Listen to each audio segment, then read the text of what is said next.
बर्तमान कौन आम जो दीक्षा कौन दीक्षा नहीं कहीं दीक्षा नहीं शिक्षा नवार कारण कौन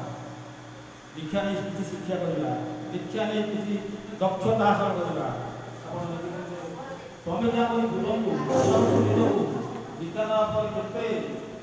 दक्षता हासिल करते शिक्षा करें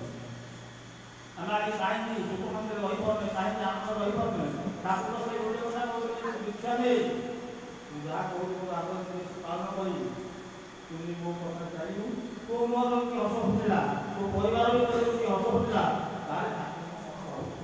ठाकुर तुम कहून कौन दशमती आम आसबारी इष्टपति गोटे जिन इष्टपति माने जीवन रक्षार कवर इष्टपति मान इष्ट मान मंगलमय भक्ति मान भरण मंगलमय भरण पोषण निमंते प्रत्यय प्रातः काल आम परिपूर्ण भाव से पैसा दौनी बहुत लोग भावती कौन पैसा मारिक पैसा दिया ठाकुर किसी बुझुना हाँ कि सी हूँ प्रकृति प्रातः काल से पवित्र भाव में आम ठाकुर भोग निवेदन करवा आज यही कोरोना ठार बहुत ठाकुर ठार दूरे जाइए बिछुड़ी जाइए सत्संग कार्यक्रम जमी जाइए तेणुक बाहर माँ मैंने भाई मैंने आसी दीप्तिमान कर जो मैंने ठाकुर बुझे जाती से बुझासुझा करते जो माँ मैंने बुझे जाती बुझासुझा कर दादा कर पुणी किसी ठाकुर निकट आने आम मन से सामिल हेले जो कहना तात्पर्य जे बाहर कार अटो भड़ा करके आसवे गाँव आम कहीं दादा करें आम कहीं आम गाँव आम कहीं आम माँ आम जब आम गाँ काम करें खुशी कथा इष्ट काम कले के शांति मिले के आनंद मिले से जाना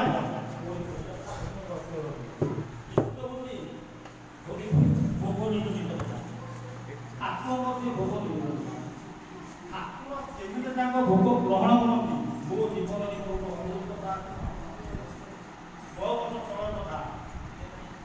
से जतन स्तूप दिया जाता भुवनेश्वर स्तूप दिया जाता गोटे मसर कथा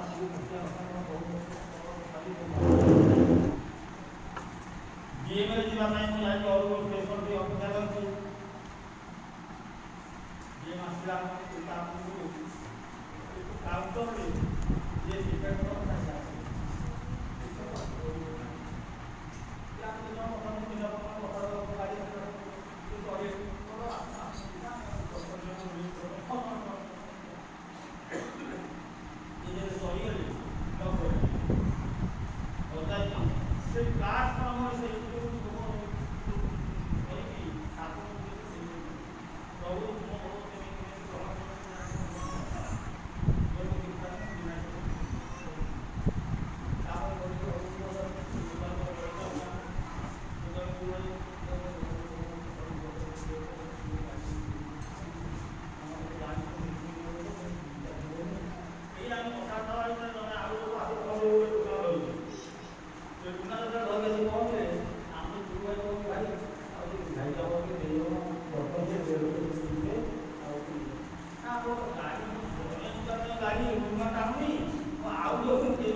सुबुनि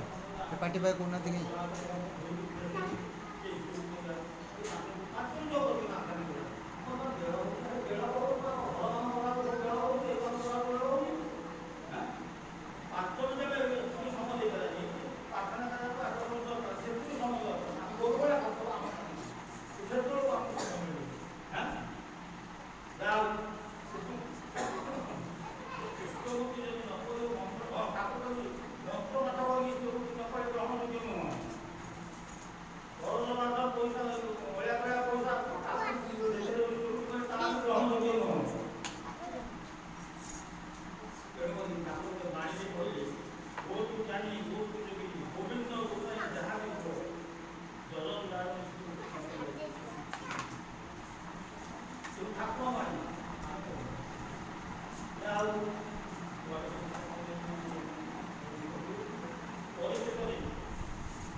समय सीमित है वर्तमान सत्संग उद्देश्य प्राण भाई भल भाव में कहले तेरे ये जो बहुत कथा इष्टवृत्ति कथा सत्संग कथा युग पुरुष जो आसती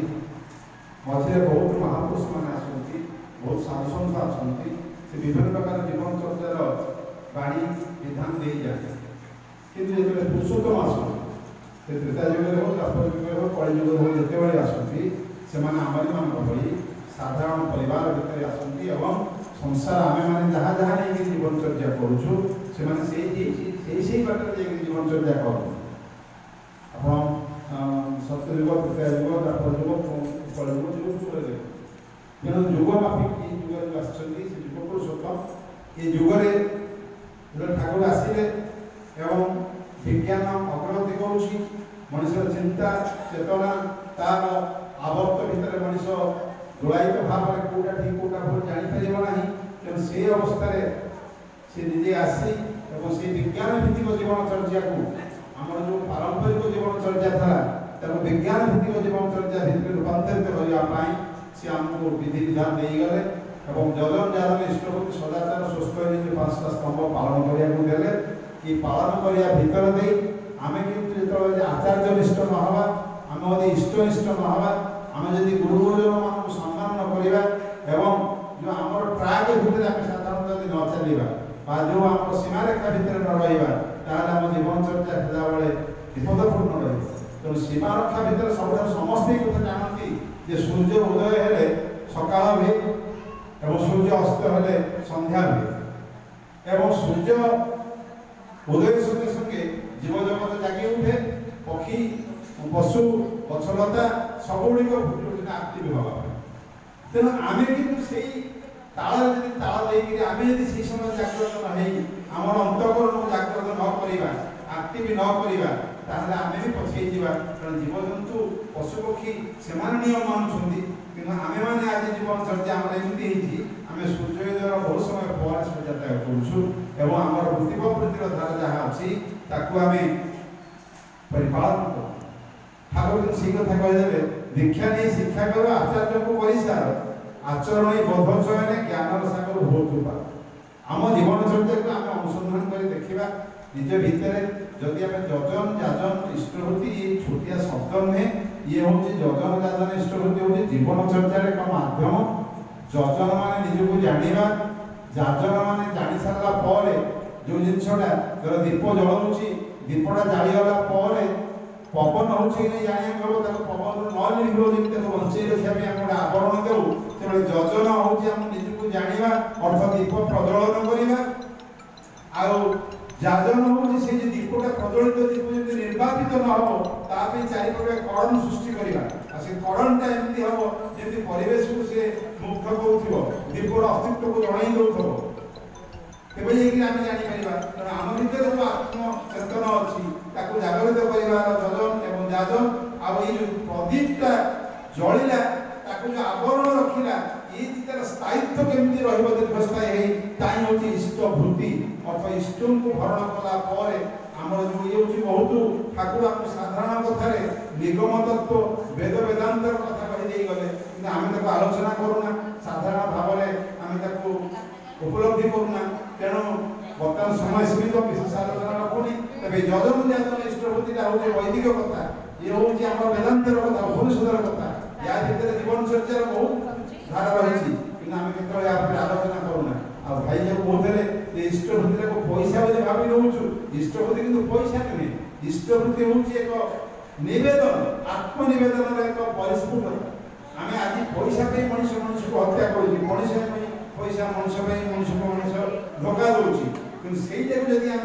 इष्ट निर्देश पाखे इष्ट पाद तले प्रथम जीवन में अर्पण करदेवा से अर्थ आमको विपदगामी करना आमको ठीक बाट नहीं चलो और सदाचार स्वस्थ ये जीवन दीटा सदाचार बंचेबाड़े लक्ष्मी बंधा तार ठाकुर 5टी कथा कहते आलोचना कर समय ना तथापि आप समस्ते जानती बहुत सत्संग जाऊँगी आपण भक्तिमती माँ मैंने भाई मैंने प्रत्येक विषय जानते केवल गोटे कथा जाणिक हेलमेटा न पिंधा आक्सीडेंट पड़े मुंड फटेवा जहाँ ये सब जजन जाजन इष्टभूति सदाचार स्वस्थ विषय जाणिक परिपालन कर विपद जीवन को विपदापन्न करवा आम जाणिक बहुत जिन करूना भाई जानते बिना टिकेट गले दंडित हवा हम भाई तो से नई पारि था किंतु से दंडित हवाई बेनियम काम करेंगे नहीं से गले नहीं किंतु भुवनेश्वर जावा इष्टभूति देवा काम अटकी गला कि अटकीला तो ना तेणु प्रसंग थे ठाकुर पाखे 4-5 जन भाई आसिले स्टेशन में पहुँचती देखिए ट्रेन छाड़ा टिकेट गले मैंने देवघर जापर नहीं तेणु दौड़ी टिकेट बिना टिकेट बसीगले ठाकुर सत्संग पहुँची गले नीति मान किसी असुविधा पकई ना गाबड़े पड़ी ना ठाकुर को जो दर्शन कले दिन दिन रही विदाय नहीं फेरिकी आसुँच प्रणाम कर ठाकुर को ठाकुर कह ठीक भले जी सावधान जाए कि जाबार समय 2 टिकेट कर आसबे 2 टिकेट करे नेबे वो जाके 2 कर टिकेट करबो काई आमे 2टा टिकेट काई कि मु जणके ना आइला जो बिना टिकेट आई गलो परम पिता सब देखंती सब जानती कि फांकी देवा को से करू पानी एही हो जीवन दर्शन ठाकुर এবং সদাচার বঞ্চে বেড়ে লক্ষ্মী বন্ধা তার ঘরে। ଆଉ ଗୋଟିଏ କଥା ହେଉଛି ସ୍ୱସ୍ଥ ଏଲିର ନିଖୁଟ ପାଳନେ ଜୀବନ ଫୁଲି ଉଠେ। ସ୍ୱସ୍ଥ ଏଲିର ନିଖୁଟ ପାଳନେ ଜୀବନ ଫୁଲି ଉଠେ। ବଂଶକ୍ରମେ ଲକ୍ଷ୍ମୀ ବଢ଼େ ଆବାଜ ଯାଏ ତୁଟେ। ବଂଶକ୍ରମେ ଲକ୍ଷ୍ମୀ ବଢ଼େ। ମୁଁ ଏକା ପୁରୁଷ କେରେ 3-4 ଯାତ୍ରା ବିଲ୍ଡିଂ 10-15ଟା କୋର୍ଟ କୋର୍ଟ ମାନେ ଗାଡ଼ି ଘୋଡ଼ା କରିଦେବି ବ୍ୟାଗ ବଲ୍ ସବୁ ତା ନୁହେଁ। ଠାକୁର କହିଲେ ଧୀରେ ଧୀରେ ଧୀରେ ଧୀରେ ଧୀରେ ଫାଉଣ୍ଡେସନ ଗଢ଼ି ଉଠିବ। ତେଣୁ ବଂଶକ୍ରମେ ଲକ୍ଷ୍ମୀ ବଢ଼ିବ ଆବାଜ ଯାଏ ତୁଟେ। आसतु आज अवसर में आम धन्यवाद आचार्य बर्तमान कहते लिखवार कथा और समस्त की जणेवा निजर कथा ठाकुर कथा जणेवा और निजर अस्तित्व को जाहिर करवा। अर्थ लिखवार कर अर्थ हूँ आमको निजर अस्तित्व को अन्य पाखे जाहिर कर एक ढंग कि ठाकुर प्रकृति आम के परिपालन कर कथा निजक तो परिचित करवा। आसतु आज दिन में आचार्य बर्तमान आचार्य जो आह्वान आसी लिखवार करवा और सत्संग धारा को प्रति घरे घरे पहुँचे देवा तार संकल्प नहीं आम उत्सव सफल हम बोली भाविबा। एति कही प्रत्येक उपस्थित सपरिपार्श्विक सपरिव्यास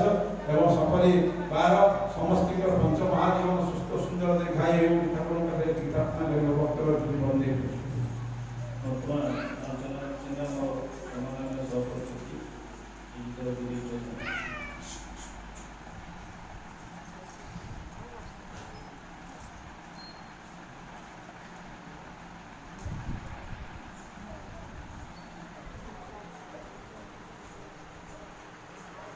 लोक से सब अखबार होती भुवनेश्वर रही कि वर्ष के 52टा रविवार मुझे 20-25टा आटेंड करते तो आप पाख कहीं आम गोटे साप्ताहिक सत्संग अंतत सप्ताह सबुदिन रोज सप्ताह को आम टोटली रोचे बसिक सब आजिकल चलुनी पूजपाल आचार्य चाहिए तुम घर बाड़ी जहाँ अच्छी फूल अच्छी फल अच्छी ताकू लेकिन घरे समस्ते सत्संग सब केन्द्र अंतत सप्ताह हो 15 दिन हो तो मासे हो आम तो पाखिक सत्संग आम रिजल्ट गोटे पाखिक सत्संग हो मुझे दीक्षा भाई जेहतु अनुभूति कथा कहली मो अतिथि कलु मो सत्संग ग्रुप कहे भाई बस बहुत थर मतलब बुझे बहुत थर कि कहला कि वार्षिक सत्संग पाखिक 15 दिन मंगलवार भी से सत्संग मत से सुजोग देते मुझे जहाँ पाइली सियाड़े करी दीक्षा नहीं कौन कह कि धीरे धीरे धीरे धीरे मो भर से जागे तो आमर पाखिक सत्संग ना साप्ताहिक सत्संग ना मासिकिया सत्संग ना ये जमुना आम 3 मल बेलापंचमी ये गाँ मानक सब करा गोटे साप्ताहिक सत्संग हवा निजे निजे बसिक भजन कीर्तन कर मराई कर दक्षता केमती पड़ो ये बाबू भाई पिला सब शिखी भणजा बजाऊँ पुओ बजाऊँ कहीं बजाऊँ भाई बजाऊँ सी तो कहीं बजाऊँ से प्राक्ट कर अभ्यास कर पैसा खर्च हो पिला गोटा मसिकिया जो अभिजिति पुओ महादी भाई पुओ से गोटा मसिकिया गोटे सतुरी सोटे से करुँच पिला आग्रह अच्छे आम आसे सब कहते तो आम अंचल कि सी सब बुआई रहा निज तो आम सप्ताह जावा कथा सप्ताह मसे जावा कथा जरूर जब आप जहाँ सुविधा देखा ना आम भितर गोटे अंचल सांगठनिक सत्संग से नाचिक आम गाँव भवन से बड़ कथा नहीं आगे जो भाया भाव गोटे साधारण सत्संग बहुत लोग जाकर तार आवश्यकता होता दीक्षा पत्र कार्यक्रम दीक्षा छोट भाव कारण नीति देह खराब कि सी आसी किसी दीक्षा कथा किसी नुआ लोक आना दरकार यहाँ बर्तमान सांगठनिक गुड़ा आम जब गोड़ पूर्ण गोटा मनुष्य गोटा संगति एक भल पाइबा खूब तो रहा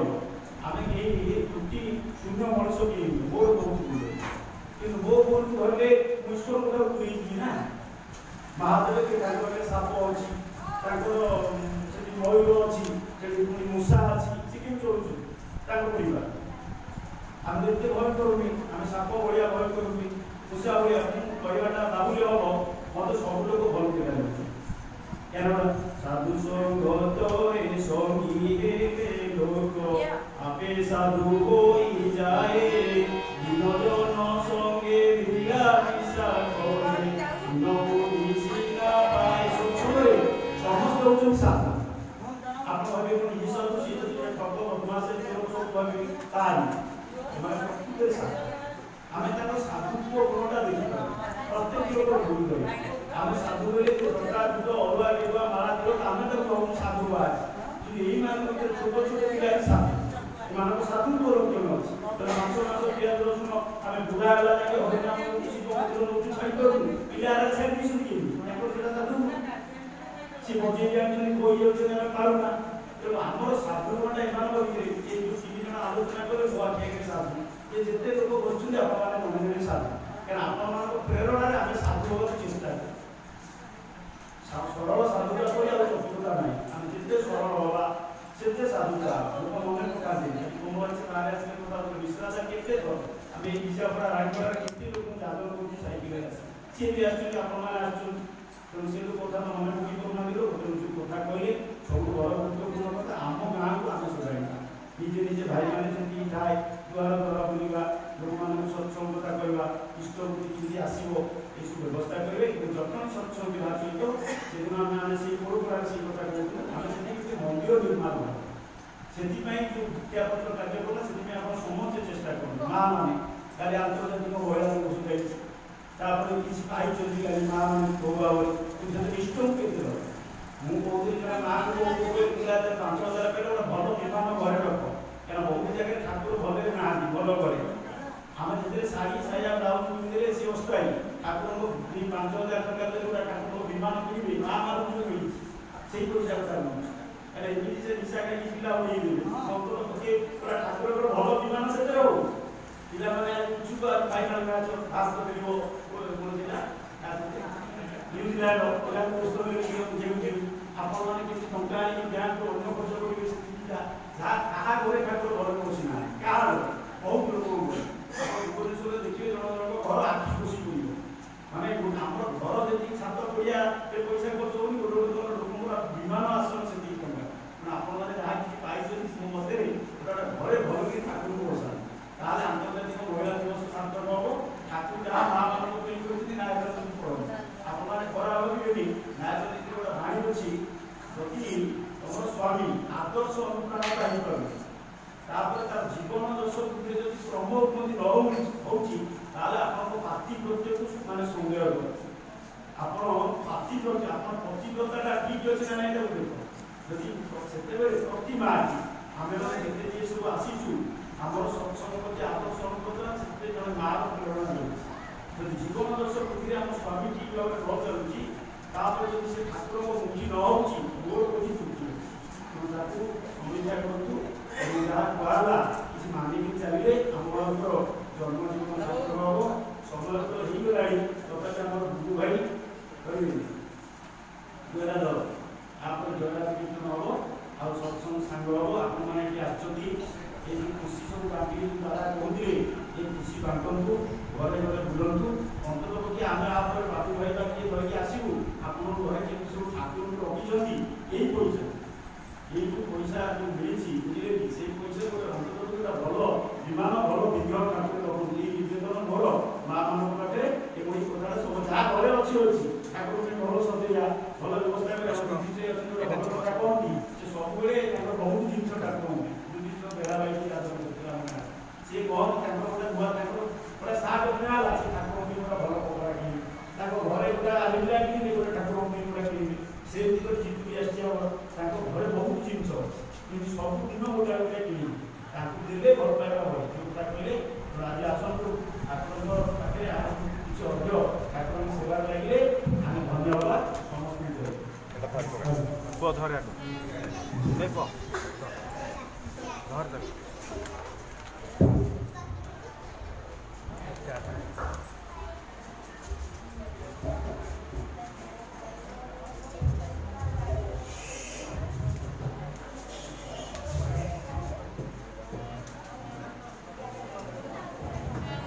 जय राधे राधे कृष्ण कृष्ण गोविंद गोविंद